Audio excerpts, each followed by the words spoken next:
இருக்கட்டும், இங்க இருக்கக்கூடிய பெண்களுக்கான மகளிர் உரிமை திட்டமாக இருக்கட்டும், சாலையிலும் பேருந்திலும் கடந்து செல்லுகிற மாணவர்களாக இருக்கட்டும், இங்கு இருக்கக்கூடிய தொழிலாளர் தோழர்களாக இருக்கட்டும், அத்துணை பேருக்கான திட்டங்களையும் வடித்து கொடுத்தது திராவிட முன்னேற்ற கழகம்.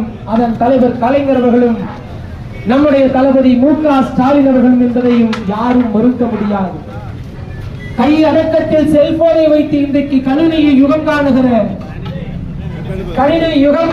இளைஞர்கள் கொஞ்சம் சிந்தித்து பார்க்க வேண்டும்.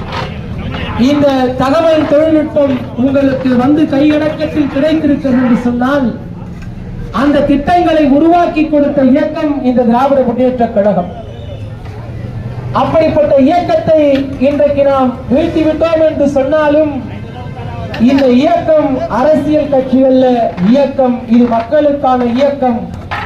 தமிழ்நாட்டில் இருக்கக்கூடிய மக்களுக்கான திட்டங்களை பெற்றுத் தருவதாக இருந்தாலும் சரி, மாநிலங்களின் உரிமைகளை பறிக்கிற மத்திய அரசினுடைய திட்டங்களாக இருந்தாலும் சரி, களத்திலே ஆளுகிறோமோ ஆட்சியிலே இருக்கிறோமோ இல்லையோ, இந்த மக்களுக்காக களம் ஆடுகிற இயக்க தோழர்களை பெற்றிருக்கக்கூடிய இயக்கம் இந்த இயக்கம்.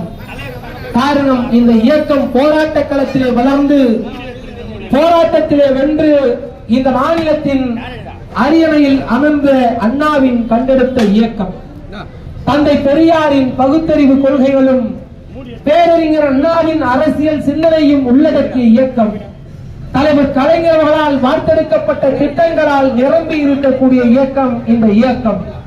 தமிழ்நாட்டில் இருக்கக்கூடிய ஒவ்வொரு வாக்காளராக இருந்தாலும் சரி, நாளைய பிறக்கிற தலைமுறையின் குழந்தைகளாக இருந்தாலும் சரி, எத்தகைய ஆட்சி மாற்றங்கள் வந்தாலும் இந்த இயக்கம் வடித்துக் கொடுத்த திட்டங்களும் இந்த இயக்கம் வழிநடத்திய பாதையில் தான் நாம் செல்வோம் என்பதை நாம் என்றைக்கும் மறக்க முடியாது.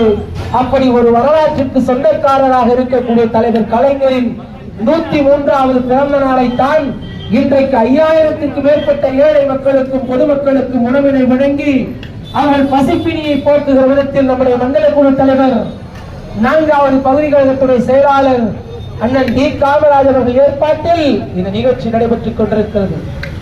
ஆகவே நான் சொல்லுகிறோம், இது அரசியல் கட்சி அல்ல, இயக்கம்.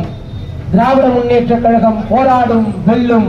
அடுத்தும் தமிழ்நாட்டில் திராவிட முன்னேற்ற கழகம் காலுண்டும் என்று சொல்லி தலைவர் கலைஞரின் புகழ் ஓங்குக. திராவிட முன்னேற்ற கழகம் வாழ்க வாழ்க.